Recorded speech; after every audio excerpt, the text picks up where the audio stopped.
अभिवादन करता हूँ।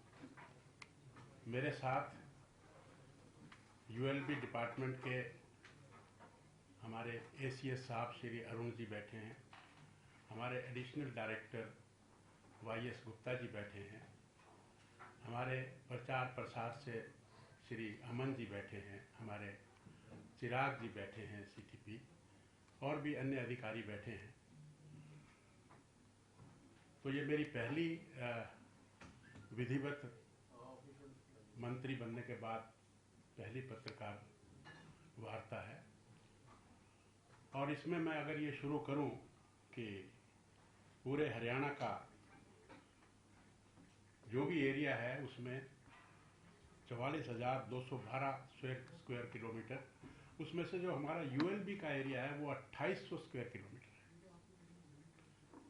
और पॉपुलेशन यूएलबी की जिसको हम डील करते हैं वो 99 लाख के लगभग है, और हमारा यूएलबी 89 यूएलबीज, 11 निगम, 23 परिषद या काउंसिल जिसको कहते हैं, और 55 जो हैं वो कमेटीज हैं जिनको हम नगर पालिका कहते हैं। इसमें अराउंड 34,000 एम्प्लॉइज हैं, और इसका बजट भी जो एस्टीमेट था वो 9,000 करोड़ का था।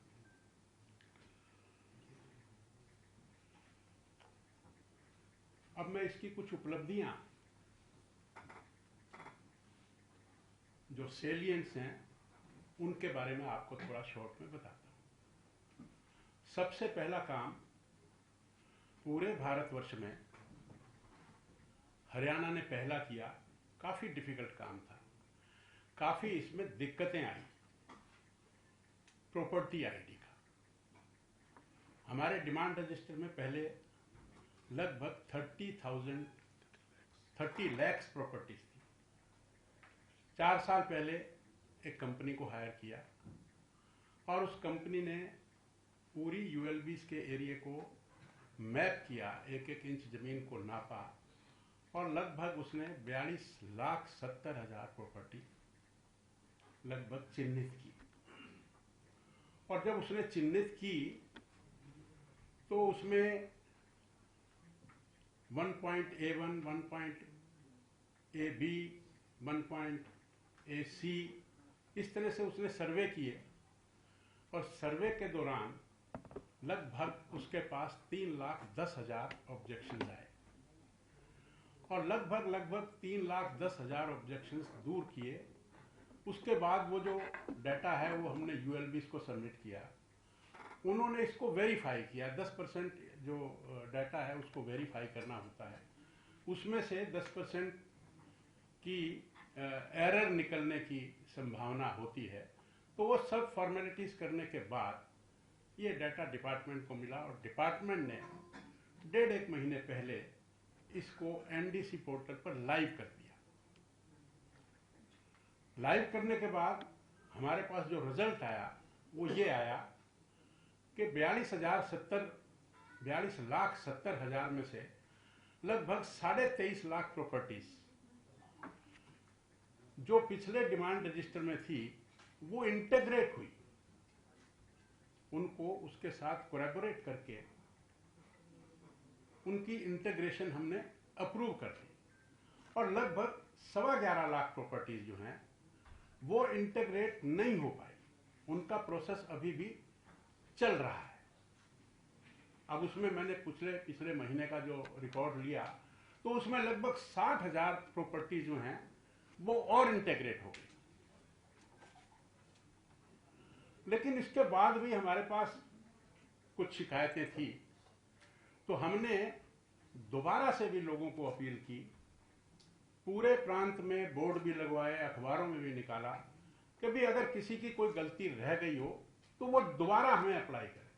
इसके लिए हमने काफ़ी क्लर्क्स भी बढ़ाए, सीट्स भी बढ़ाई, कैंप भी लगाए, और एडवर्टीजमेंट भी की। उसमें भी लगभग 1,98,000 हमारे पास ऑब्जेक्शंस आए। 1,98,000 में से 1,02,000 ऑब्जेक्शंस हमने दूर किए, और लगभग 60,000 ऑब्जेक्शंस को हमने रिजेक्ट किया। तो लगभग 30,000 ऑब्जेक्शन जो हैं वो हमारे पास पेंडिंग है। डेली की हम मॉनिटरिंग करते हैं, डेली लगभग 2-2.5 हजार ऑब्जेक्शन आते हैं और उनमें से 1500-1600 को हम डिसाइड करते हैं, 400 पेंडिंग रह जाते हैं। तो इस तरह से मेन डेटा जो है वो ये है कि लगभग 2 लाख ऑब्जेक्शन में से हमने 1,65,000 जो हैं उनको डिसाइड कर दिया और 30-32 हजार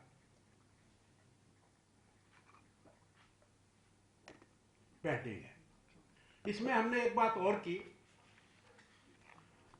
कि जो हमने पिछला रिकॉर्ड देखा उसमें हमारे पास जो हाउस टैक्स जमा करवाते थे वो लगभग 30 लाख की अगर मैं प्रॉपर्टीज मानूं तो 25% लोग जमा करवाते थे और बहुत सारा जो हाउस टैक्स है वो पेंडिंग है और उस पर पेनल्टी भी लग गई, इंटरेस्ट की पेनल्टी लग जाती है। तो हमने लोगों की सुविधा के हिसाब से और ये टैक्स हमारे पास किसी तरीके से ज्यादा आए इसलिए हमने एक योजना निकाली और हमने इसके भी बड़े बड़े होर्डिंग लगवाए, बड़ा इसको एडवर्टाइज भी किया कि 31 दिसंबर तक हम जितने भी लोगों का पेंडिंग हाउस टैक्स है उस पर जो पेनल्टी लगी है इंटरेस्ट की वो सारा वेव ऑफ कर दिया। और पिछले जो हफ्ते का जो हमारे पास एक किस्म से जो इनपुट्स आए हैं उसमें लोगों ने अपना वो जो इंटरेस्ट माफ करवाने के लिए लोगों ने टैक्स जमा करवाना भी शुरू किया। अब ये जो सारा प्रॉपर्टी आईडी का काम है ये पूरे हिंदुस्तान में केवल हरियाणा में ही हुआ है, बहुत सारी दिक्कतों के बाद भी। अब इसमें जो ऑब्जेक्शंस आए उसमें किसी का नाम का ऑब्जेक्शन था, किसी का थोड़ा एरिया का भी ऑब्जेक्शन था, किसी की ऐसे थोड़े बहुत कुछ ऑब्जेक्शंस थे। तो उसमें पहले ये पावर हमने डीएमसीज को दी थी, हमने उसको थोड़ा सा डिसेंट्रलाइज करके नीचे के लेवल पर हमने कहा कि भाई किसी का नाम अगर गलत है तो उससे एफिडेविट लो और उसका नाम ठीक करो, और किसी का 190 गज है वो कहता है 195 गज है तो वो एफिडेविट देकर कहता है तो उसको भी उसी लेवल पर दूर करो। तो इस तरह से हम प्रयास कर रहे हैं और हमें उम्मीद है, अभी मैंने जो इनपुट भी लिया काफ़ी, लगभग मैंने हर महीने में सभी जिले के सभी जो डीएमसीज की हैं उनकी मीटिंग लेता हूँ, ये सारा अपडेट हम करते हैं। तो उसमें हमारा प्रयास ये है कि महीने 1.5 महीने में हम काफ़ी ठीक लाइन पर आ जाएंगे और एक दफ़ा ये सारा ठीक हो गया तो हमारा जो हाउस टैक्स है वो जो 7 लाख 7.5 लाख लोग देते थे 30-32 लाख में, और 42 लाख में से अगर हमने ये हाउस टैक्स ठीक से कलेक्ट करना शुरू कर दिया तो ये एक बहुत बड़ा रेवेन्यू का कारण बनेगा, रेवेन्यू रिसीट्स का, और डेवलपमेंट में भी इसको लाभ होगा। एक तो प्रॉपर्टी टैक्स के बारे में मैंने ये आपको बताना था। दूसरा विषय स्वामित्व योजना। मुख्यमंत्री जी ने कहा कि जो लोग एक पर्टिकुलर तारीख तक 20 साल जिनको हो गए, जिनके पास दुकानें हैं, किराए पर हैं, तो उनको मालिकाना हक देने की बात की। तो उसमें भी जो हमारे पास एप्लीकेशन आई वो 7,077 थी और उनमें से 1761 एप्लीकेशंस को हमने अप्रूव किया और 1304 एप्लीकेशंस हमने रिजेक्ट की और 4012 एप्लीकेशंस हैं वो अंडर प्रोसेस हैं। उसमें कोई ना कोई कमी या कोई ना कोई चीज रह गई तो उसको हम पूरा करके उनको भी हम स्वामित्व हक देने का काम करेंगे। ये काम प्रोग्रेस में है। तीसरी बात, एडवर्टीजमेंट पॉलिसी। ये भी हमने एक पॉलिसी बनाई और हमने उन साइट्स को नेट पर डाला, उनके लिए बिडिंग को इनवाइट किया। तो ये काम भी प्रोग्रेस में है। इसमें लगभग 65 पार्टिसिपेंट्स आए और 342 साइट्स के लिए है और इसमें 197 जो हैं वो ऑक्शन, ई ऑक्शन हुई। तो इसमें जो हमें 42 जगह से जो एक्सपेक्टेड इनकम थी वो 2.3 करोड़ पर एनम की थी, लेकिन हमें जो उनसे आई आमदनी, मतलब जो ऑक्शन के बाद जो हमारी कैलकुलेशन थी, वो 5.92 करोड़ पर एनम की थी। और अभी तो ये बहुत थोड़ी साइट्स हैं, पूरी साइट्स को हम जब प्रोसेस में ई ऑक्शन कर देंगे तो इसमें भी हमें काफ़ी लाभ होगा और डेवलपमेंट का ये हिस्सा बनेगी इनकम। फिर एक और जो पायलट प्रोजेक्ट था वो अनऑथोराइज्ड कॉलोनीज का था। पूरे प्रांत में बहुत सारी कॉलोनियां अनऑथोराइज्ड बनी, किसी न किसी वजह से बनी। अब उनमें लोग भी रहने लगे। अब लोग रहने लगे तो रोटी कपड़ा और मकान, ये सरकार का दायित्व है कि किसी तरीके से उनको रेगुलराइज करके उनको भी गवर्नमेंट की सहायता मिले। तो उसमें कई प्रकार के नियम बने। पहले नियम बना कि जो 75% बन गई, फिर नियम बना 50% बन गई। तो हमने उन नियमों में काफ़ी रिलैक्सेशन करके हमने कहा कि 25% बनी तो भी ठीक, 50% बनी तो भी ठीक, 75% बनी तो भी ठीक। और हमने एक चिट्ठी निकाली कि जो भी अपनी कॉलोनी या कोई रेजिडेंट वेलफेयर एसोसिएशन अपनी कॉलोनी को रेगुलराइज करवाना चाहते हैं तो वो हमें अप्लाई करें। तो ऐसी एप्लीकेशन हमारे पास यूएलबी की 2237 आई, 2237। और इनमें से हमने कहा कि भी अपनी अपनी जो रेजिडेंट वेलफेयर एसोसिएशन है या जो कमेटीज हैं वो रेजोल्यूशन पास करके भेजें कि भी हमारी इस कॉलोनी को अप्रूव किया जाए। तो हमारे पास ये लगभग 1465 कॉलोनीज के रेजोल्यूशन हमारे पास आ गए और इनमें से हम रेगुलराइज करने का काम कर रहे हैं और काफी रिलैक्सेशन देकर काम कर रहे हैं। नियर फ्यूचर में आपको इसका रिजल्ट पता लगेगा।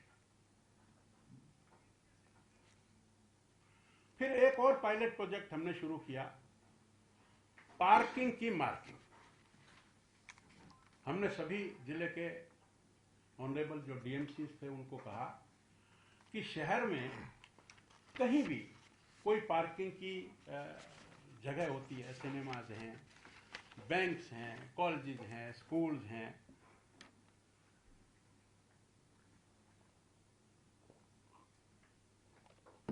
तो जहां गाड़ियां खड़ी होती हैं, अब मान लो बहुत बड़ा एरिया है और कोई गाड़ी आया, वो गाड़ी कहीं तो खड़ी करेगा ना, वो अपने हिसाब से खड़ी करेगा। लेकिन मान लो हमने उसमें 100 डब्बे बना दिए। 100 डब्बे मीन्स जो 4 व्हीलर के खड़े होने के जो डिमेंशंस हैं वो भी लगभग हमने वो भी तय कर रखी हैं, 8 बाई 16 फुट, मोटरसाइकिल के 4 बाई 8 फुट और 4 व्हीलर के लिए 8 बाई 16 फुट के अगर डब्बे बना दिए और पहला व्हीकल आएगा तो वो किसी ना किसी डब्बे में खड़ा करेगा, ये स्वाभाविक रूप से। और ये तजर्बा मुझे हिसार में आया भी, हिसार में इसका काफी काम हो चुका कि लोग जहां जहां भी जो रेड स्केयर एरिया है, ग्रीन स्केयर एरिया है, जहां जहां भी हमने ये डब्बे बनाए हैं, तो मैं समझता हूं कि 60-70% गाड़ियां उनमें अपने आप खड़ी होती हैं, वहां कोई सिक्योरिटी का आदमी खड़ा करने की आवश्यकता नहीं होती। दूसरा हमने क्या किया कि जो मेन रोड्स हैं उनकी बाउंड्री लाइन उसको गहरा करवा दिया और हमने ये तय किया कि उस बाउंड्री लाइन से सड़क की तरफ अगर किसी का व्हीकल 6 इंच भी आ गया, यानी कि a part of the vehicle is also crossing the boundary line towards the road, तो उसको भी हम लिफ्ट करें। ऐसी हमारी योजना है। तो ये दो चीजें करने से हमने कहा है, हमने सभी डीएमसी को कहा है कि जितनी प्राइवेट पार्किंग है, जितने गवर्नमेंट ऑफिसेज हैं, अपने ऑफिसेज में पार्किंग की व्यवस्था करें, पार्किंग की मार्किंग करें। तो इस पर भी हम ये समझते हैं कि इस पे हमें काफी सफलता मिलने वाली है, शुरू हो गई है। आप आइए, हिसार में काफी जगह आपको देखने को मिलेगी। और वैसे भी हमने टारगेट्स भी दिए। हमने गुड़गांव में, गुरुग्राम में कहा कि 15,000 4 व्हीलर के डब्बे बनाए, 15,000 2 व्हीलर के डब्बे बनाए, एक टारगेट दिया और उन्होंने लगभग 12,000 बना भी दिए। फिर फरीदाबाद में हमने 10,000 का टारगेट दिया, 10,000 4 व्हीलर, 10,000 2 व्हीलर। फिर यमुनानगर, पानीपत, करनाल, रोहतक, हिसार इसमें हमने 5-5 हजार का दिया टारगेट, और जो छोटे जिले थे वहां हमने 2,500 हजार का। इस तरह से हमने पूरे प्रदेश में 60,000 डब्बे 4 व्हीलर के और 60,000 डब्बे बाइक्स के बनाने का भी टारगेट दिया, जो कि काफी 70% हुआ भी है। इसकी और भी अग्रेसर हैं, और जहां पूरा हो जाएगा हमें लगेगा और बनाने चाहिए तो हम और भी बनाएंगे। ये हमारा पार्किंग की मार्किंग, हमने नारा दिया पार्किंग की मार्किंग। फिर एक नारा हमने दिया साफ सिटी सेफ सिटी, स्वच्छ शहर सुरक्षित शहर। तो इसमें भी हमने वर्क किया है कि किस तरह से एक टिपर जो है वो कितने घर कर सकता है डोर टू डोर कलेक्टर करने में, फिर कलेक्शन, ट्रांसपोर्टेशन, और फिर उसके बाद उसकी प्रोसेस करना। ऐसे करके भी हमने पूरे हरियाणा में 13 क्लस्टर बनाए, 13, जिसमें एक क्लस्टर जो सोनीपत पानीपत का है वहां ये काम चल रहा है। दूसरा क्लस्टर जो है वो गुड़गांव और फरीदाबाद का है, उसमें वर्क अलॉट हो चुका, उसमें काम शुरू हो चुका। एक जमीन में थोड़ी दिक्कत आ रही थी, वो भी लगभग फाइनल हो गई। तो आने वाले 6-8 महीने में मुझे लगता है कि वहां भी वो प्लांट लग जाएगा और वो काम पूरे रूप से शुरू हो जाएगा। उसके बाद 3 जिले ऐसे हैं, 3 क्लस्टर, करनाल, कैथल, थानेसर का एक है, सिरसा का एक है। यहां इन दोनों जगह भी हमने वर्क अलॉट कर दिया है कंपनी को, तो वहां भी काम शुरू हो जाएगा। और भिवानी में अभी काम हमारा अलॉट होना हो चुका, वो भी हो चुका है भिवानी का भी। बाकी जो क्लस्टर बचे वो अंबाला, यमुनानगर, रोहतक, बहादुरगढ़, हिसार, फतेहाबाद, जींद, रेवाड़ी, पलवल, बुनाना, फरुखनगर, पंचकुला, ऐसे ये जो स्थान हैं, इनमें अभी पूरे काम पर नहीं पहुंचे, लेकिन इसका प्रयास है कि सभी जगह हम ये टेंडर लगाएं और ये काम जो सॉलिड वेस्ट मैनेजमेंट का है इसको एब्जॉर्व करें। जहां बहुत जगह हमारा लगभग कितना लिगेसी वेस्ट कितना है हमारा, लिगेसी वेस्ट 1 लाख टन है ना? हाँ, 101 लाख मीट्रिक टन ये हमारा लिगेसी वेस्ट है, और इसमें से लगभग 40 लाख मीट्रिक टन को हमने एब्जॉर्ब भी कर दिया। बाकी इसका फायदा क्या है कि जो लिगेसी वेस्ट है तो वो बहुत सारी जगह घेरता है। जब इसको हम खत्म कर देते हैं तो फिर वो जगह हमारे को एक यूज करने के लिए अवेलेबल होती है। और वैसे भी लिगेसी वेस्ट जहाँ पड़ा होगा वहाँ गंदगी, ये वो फाउल स्मेल ये सब होती है, तो इसको दूर करने के लिए इसकी तरफ स्पेशल ध्यान हम लोग दे रहे हैं।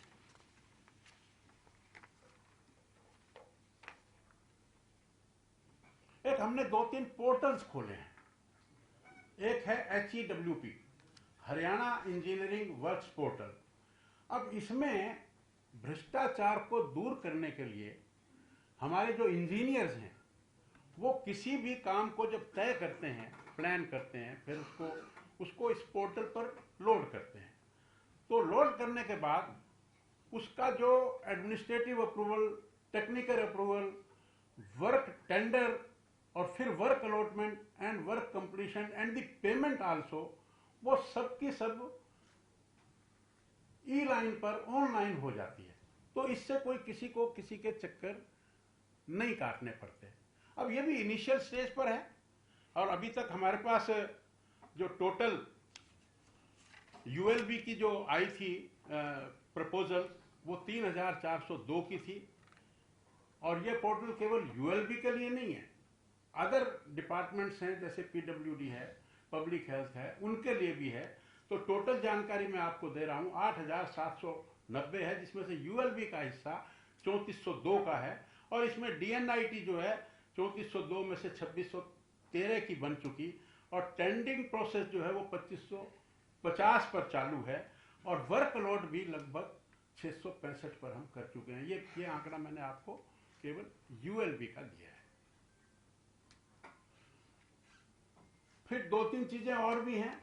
सब डिवीजन पॉलिसी, जैसे पहले प्लॉट था उसको सब डिवाइड नहीं कर सकते थे, तो पहले हमने एक पॉलिसी बनाई थी तो जिसमें ये तय किया था कि 200 गज का मिनिमम प्लॉट हो, और उसमें उसकी सब डिवीजन 100 गज तक हो जाए, यानी कि 100 से कम ना हो।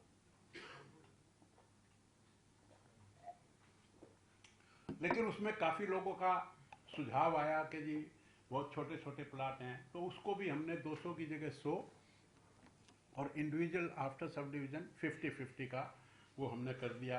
हमने ट्रेड लाइसेंसेस भी दूर करने का काम किया है। हमने एक पोर्टल नगर दर्शन का भी खोला है। जैसे ये मैंने आपको पहले एक बताया, हरियाणा इंजीनियरिंग वर्क्स पोर्टल जो है वो तो फॉर द डिपार्टमेंट्स है, ये हमने जनरल पब्लिक के लिए खोला।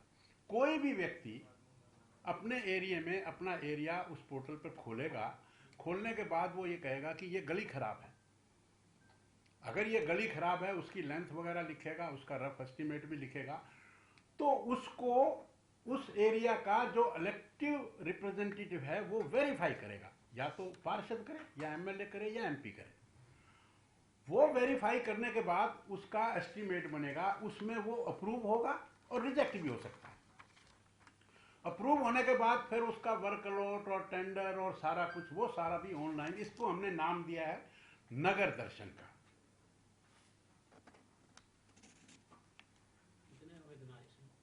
हाँ जी, नगर दर्शन के आवेदन हैं तो 354 जो आए हैं, वो 485 आए, 354 उसमें से रिकमेंड कर दिए। तो ये इस तरह की कुछ मोटी मोटी चीजें मैंने आपको बताई, और भी कुछ रह गई होंगी तो आपका स्वागत है। यथासंभव अपनी बुद्धि के हिसाब से मैं आपको ऑनेस्टी से जवाब देने का प्रयास करूंगा। सर, ये प्रॉपर्टी टैक्स है प्लस इंटरेस्ट, ये टोटल कितना पेंडिंग है अभी? ये लगभग 1000 करोड़ के लगभग। और आप जो वेवर दे रहे हैं, हाँ, इंटरेस्ट वो कितना दे रहे हैं? वो उसमें अलग अलग डिपेंड करता है। इसमें से हो सकता है 20 to 30% तक वेव ऑफ हो सकता है। 30 करोड़ के आसपास का वेवर हो सकता है। इसके रिस्पांस को देखते हुए आप कोई इसको एक्सटेंड भी कर सकते हैं पीरियड को? ये विषय हम 31 के बाद फैसला करेंगे। ये जहाँ पे यूएलबी और एचएसबीपी का इकट्ठी टेरिटरी चलती है, वहाँ कई तरह के मतलब आते हैं सामने, इश्यूज भी आते हैं। उसके स्थायी समाधान के लिए कुछ कर रहे हैं? देखिए, जो एचएसबीपी ने जो एरिया हमें ट्रांसफर कर दिया, उसको हमने टेकअप कर दिया और उसकी जिम्मेवारी हमारी है। इतना ही मैं आपको कह सकता नहीं, जिस तरह से पंचकुला की बात लें, हूँ। नगर निगम चाहता है कि कई जगह नाइट मार्केट बने, किसी जगह पे बने, और वो पैसे भी खर्चे इनिशियली, लेकिन एचएसबीपी ने उसकी फिर अप्रूवल नहीं दी। मैं तो इस तरह के इश्यूज थे, ये तो मैं पंचकुला की बता रहा हूँ, और भी होंगे स्टेट्स। नहीं, मैं समझता हूँ कि जो why the ULB take the permission from the HSB, वो तो फिर आप वहाँ लोकल अथॉरिटीज पंचकुला वालों से नहीं, मैं I will look into the matter. उन्होंने बहुत पैसा खर्चा किया इस प्रोजेक्ट के लिए। मैं ये आपका विषय ध्यान, नाइट मार्केट का था सेक्टर 20 में लगनी थी, तो इस तरह के विषय तो कहीं नहीं। अगर वो हमारे एरिया में ही लगनी थी, देखिए उनके एरिया में लगेगी तो वो सोचेंगे, लेकिन हमारा एरिया है तो फिर हमारी मर्जी है। इसमें there is no need to take the permission from the HSBP. और अगर कोई ऐसा कोई कन्फ्लिक्ट है, वी विल चेक इट, कोई बात नहीं। मंत्री जी, अभी आपने कहा कि जो 20 साल के किराएदार हैं आपके, हाँ जी, उनको आप रजिस्टर्ड कर रहे हैं, उनके नाम लिस्ट हाँ कर रहे हैं। हाँ जी, हाँ। तो क्या इसमें कुछ समय घटाने की भी है सोच के 20 साल से कुछ कम कर दिया जाए? या जो रिजेक्ट हुए हैं आपके 300-400 केसेस जो रिजेक्ट हुए हैं, वो हाँ। क्यों हुए? नहीं, ये जो ऐसा है, इसमें मैं आपको बताऊं, जो से 7077 टोटल आई हैं एप्लीकेशन, हमने यूएलबी ने जो अप्रूव्ड की हैं वो 1761 हैं और 1304 हमारी रिजेक्ट हो चुकी हैं। अब कोई ना कोई उसमें कमी होगी, या तो किसी ने कट ऑफ डेट के बाद अप्लाई किया होगा, या कुछ ना कुछ कोई भी कमी हो सकती है। लेकिन इसमें जो बात शायद आप पूछना चाहते हैं कि ये जो 4012 अंडर प्रोसेस हैं, इनमें हमारे साथ थोड़ी दिक्कत ये आ रही है कि वो उनका जो मालिक है वो हम नहीं है। उनमें कुछ के मालिक पीडब्ल्यूडी है, कुछ की मालिक इरिगेशन है, कुछ का मालिक मार्केटिंग बोर्ड है। लेकिन ये पॉलिसी पास की है अर्बन लोकल बॉडी ने। तो हमारा एक प्रपोजल सीएम साहब को ये तो हमने दिया है कि आप पीडब्ल्यूडी को भी और इरिगेशन को भी, मार्केटिंग बोर्ड को भी ये डायरेक्ट करें कि वो भी ऐसी पॉलिसी लाएं और क्योंकि it is a project of the Haryana government, जी जी लेकिन बेसिकली जब शुरू किया तो probably it was thought that it belongs to ULB, लेकिन जब इसको हमने प्रोसेस में किया तो हमारे साथ ये प्रॉब्लम आई, तो इस प्रॉब्लम का समाधान इस तरह से करेंगे कि वो भी इस पॉलिसी को अडॉप्ट करें। ये सीएम साहब को दे दिया लिखित में, ये सब करें, ये वाला पीडब्ल्यूडी वाला ये अभी चल रही है, चल सीमा देंगे आप, देंगे हम ना। दे देंगे। समय सीमा घटाने पे कुछ सोच हुई जी, 20 से कुछ कम करने की? नहीं, उस पर तो अभी कोई विचार नहीं है। लेकिन गुप्ता जी, जो आपने प्रॉपर्टी आईडी की बात की, तो इसमें जो आपने 5,000 रुपए की राशि रखी है तत्काल में ठीक कराने का, हाँ जी, तो इससे भी क्या कहते हैं, तत्काल में भी नहीं हो पा रहा है लोगों को। नहीं हो रहा है, लेकिन इसमें एक और मैं आपको छूट हमने दी है कि पहले कुछ लोगों को रूटीन में भी जो चेंज करवाते थे तो उनकी कोई फीस थी, वो फीस हमने 31 मार्च तक वेव ऑफ कर दी। कोई भी चेंज करवाएगा उसकी कोई फीस नहीं लगेगी 31 मार्च तक, 31 मार्च 2023 तक। हाँ। गुप्ता जी, अवैध कॉलोनी में कितने आपके पास अभी तक आ गए और पक्की हो गई, और उनको टाइम लिमिट दिया है कोई? मैंने आपको बताया अवैध कॉलोनीज जो हैं हमारे पास टोटल 2237 आई। 2237 के बाद जो रिजोल्यूशन आए वो 1399 आए, और 61 हमारे पास आई RW एसोसिएशन की तरफ से, तो हमारे पास ये 1465 हो गई। अब 1465 में से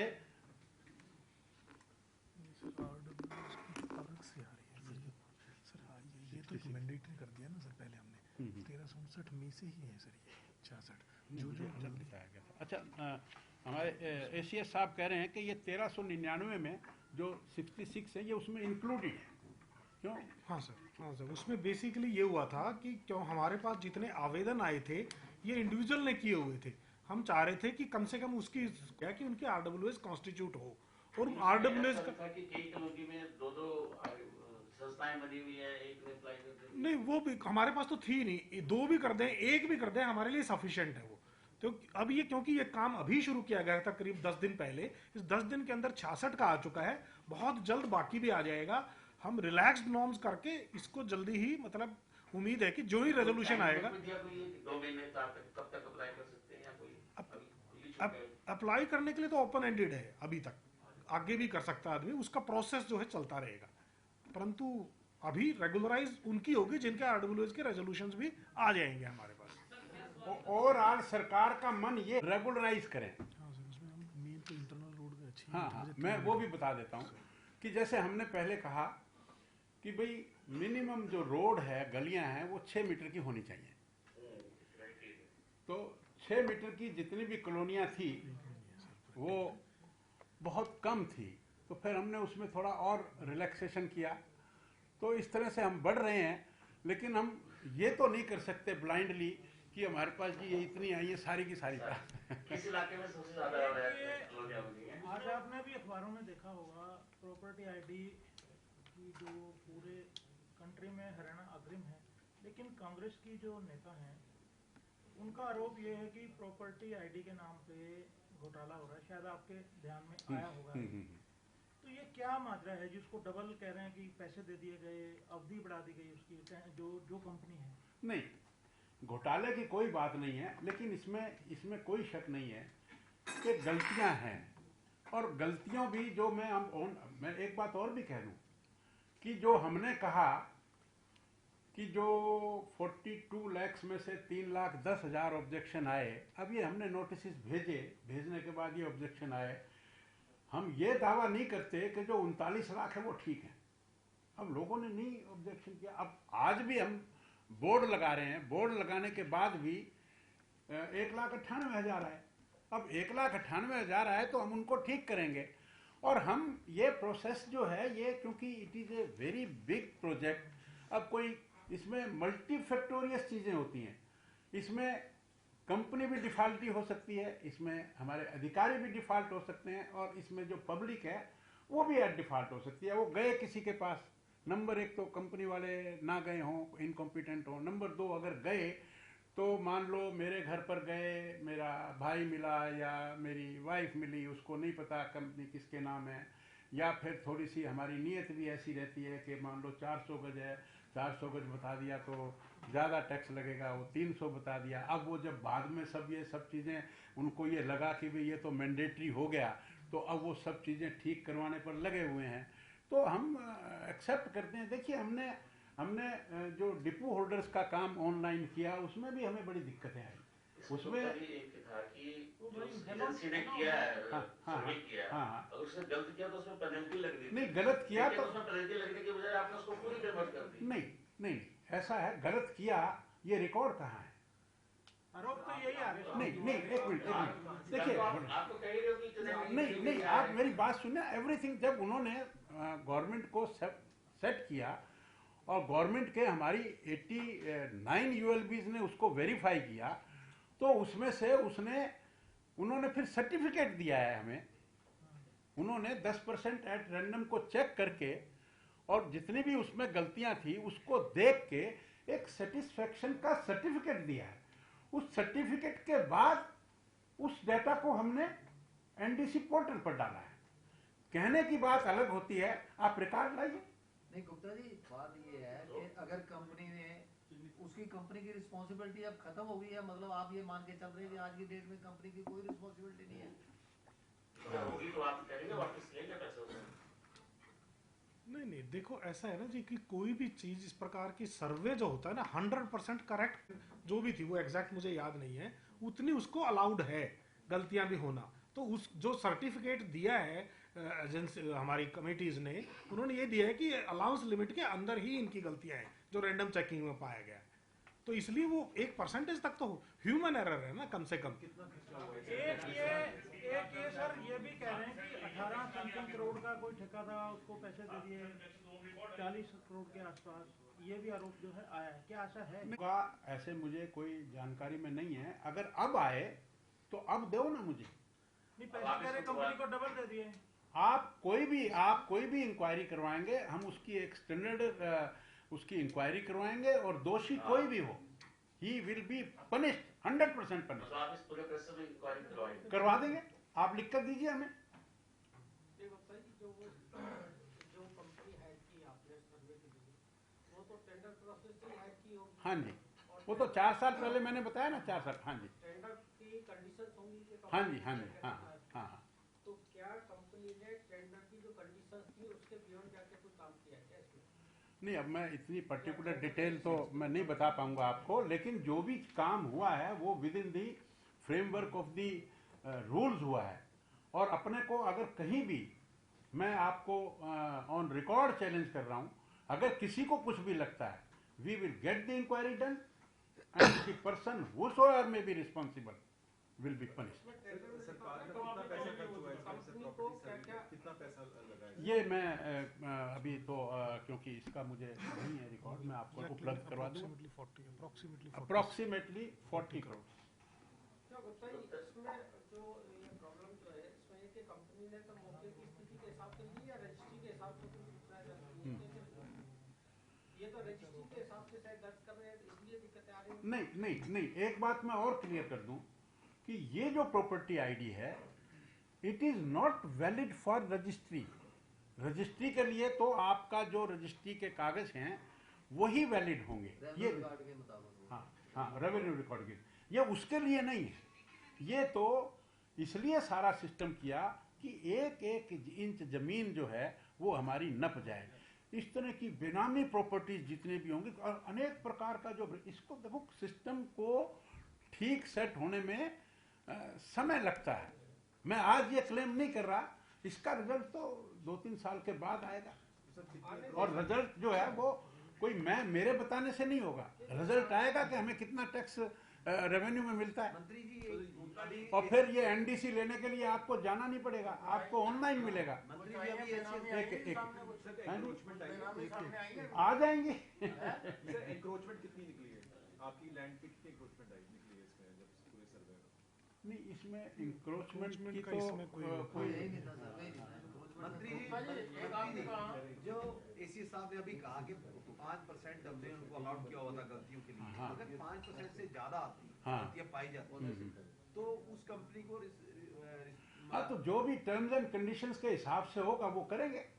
सर, जो आपने कहा 1000 करोड़ का बकाया है, वो तो हाउस टैक्स वाला है, हाँ हाँ। कुछ और आउटस्टैंडिंग है, और इसमें गवर्नमेंट सेक्टर पे भी कुछ बकाया होगा आपका, तो क्या अलग अलग है इसका डेटा? वो तो जिसका भी होगा, देखिए माननीय मुख्यमंत्री जी ने बिल्कुल स्पष्ट कहा है कि चाहे whether the building belongs to government और non government, everybody will have to pay, चाहे वो इलेक्ट्रिसिटी बिल हो, चाहे वो कुछ भी हो, वो अकॉर्डिंगली दे के कंसर्न डिपार्टमेंट को देगा।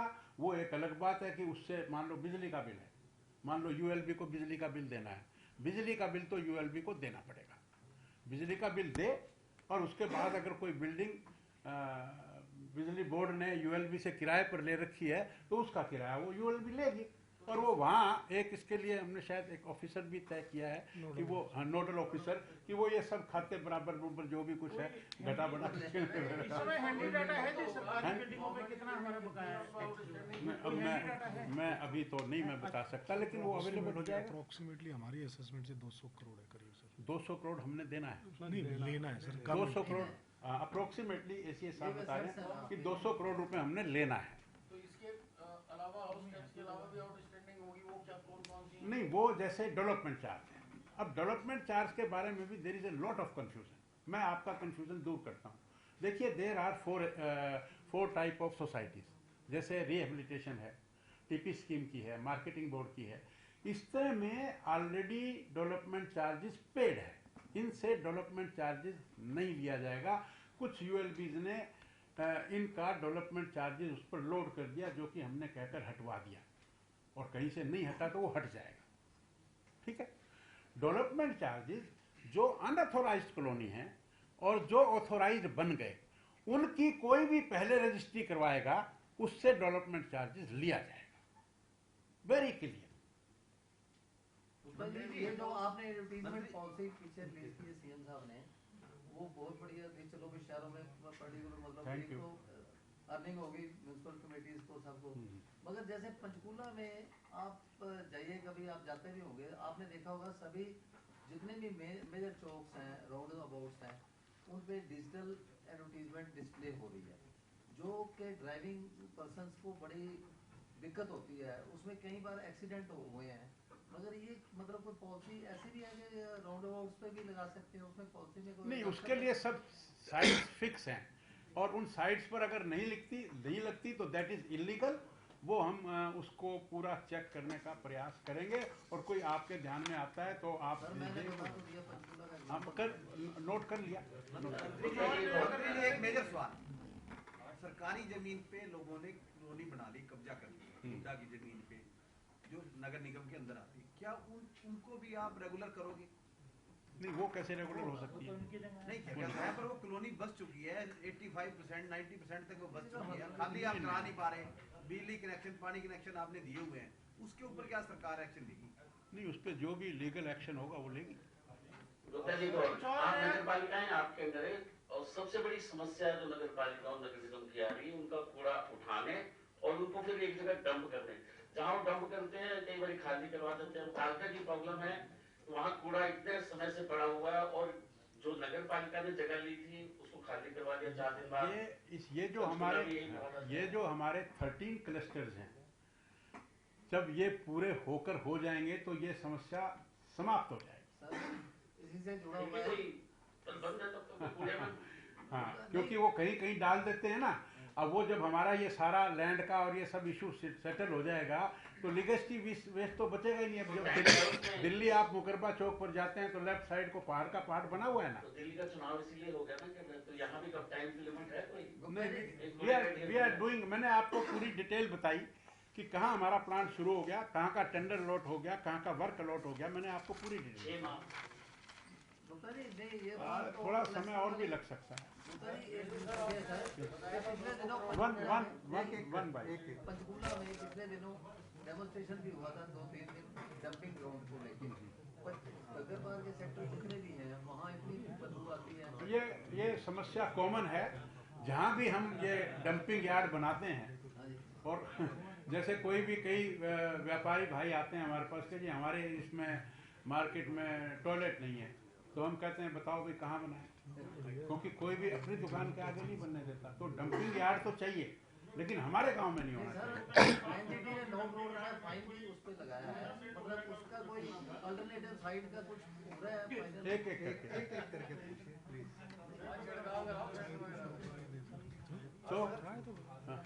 तो शुरू हाँ करवाओ चाहे। सर जिस तरीके से आपने बताया कि रेवेन्यू जनरेट हो रहा है, चाहे हम हाउस टैक्स की बात करें, रिलीजमेंट पॉलिसी की बात करें, लेकिन जो आंकड़े सामने आए हैं सीवेज की सफाई कर्मचारियों के 10 महीनों के अंदर 20 लोगों की जो है मृत्यु हो चुकी है, उसको लेकर उनको इक्विपमेंट कब प्रोवाइड करवाए जाएंगे, और मैनुअल स्कैवेंजिंग क्या प्रदेश के अंदर होती है नहीं होती है, और वाटर ड्रेनेज हर साल ये समस्या आती है। हमारे कोई सीवेज कर्मचारी के लिए ये आप यूएलबी की बता रहे हैं या पब्लिक हेल्थ की बता रहे हैं? दोनों का मिक्स ही है सर।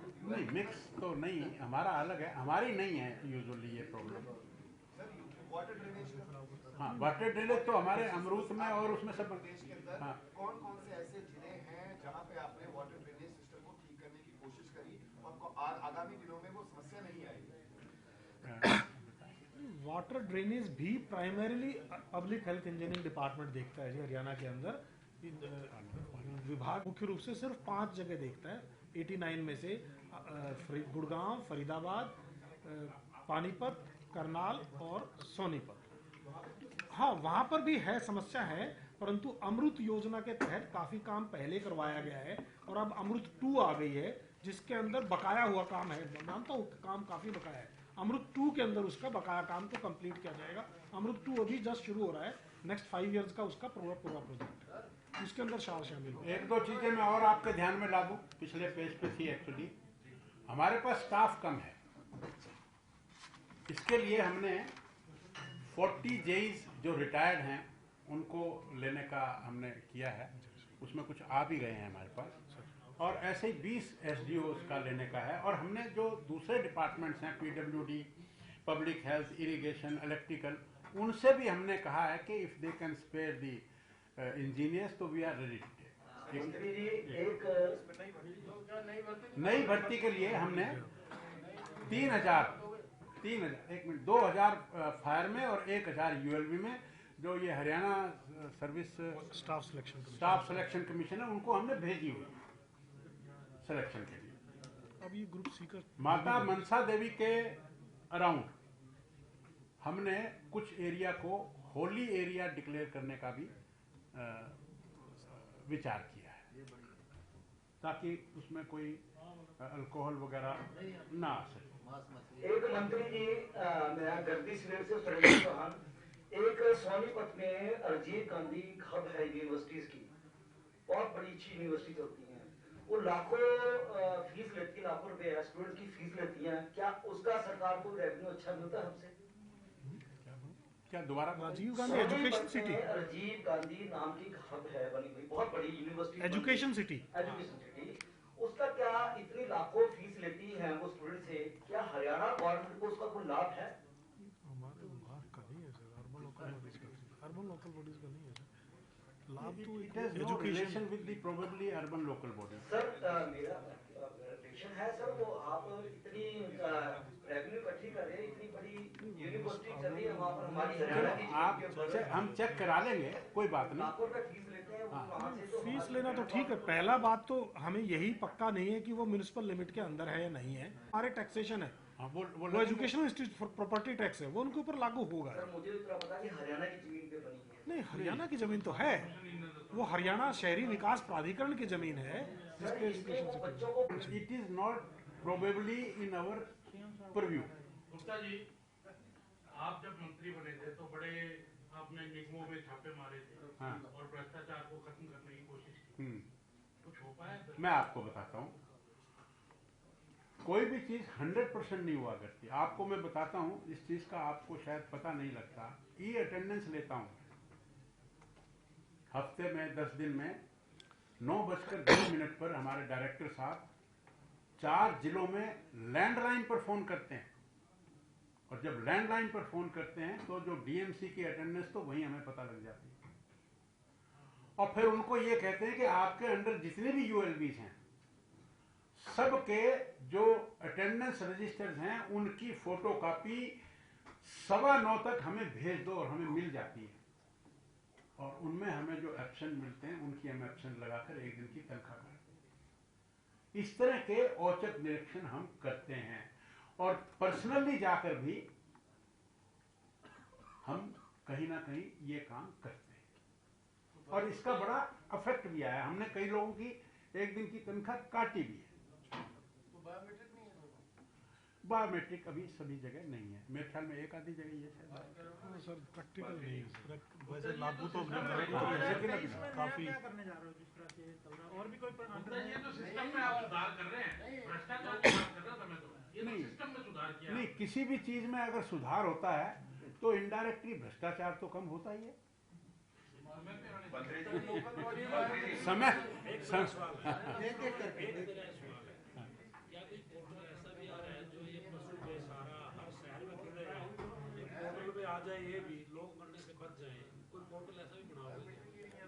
मैं आपको बताता हूँ, मैं क्योंकि हिसार से बिलोंग करता हूँ तो मैं हिसार का उदाहरण आपको देता हूँ। हमने भी कहा ये कि हम पशु रहित हिसार करेंगे, लेकिन नहीं कर पाए।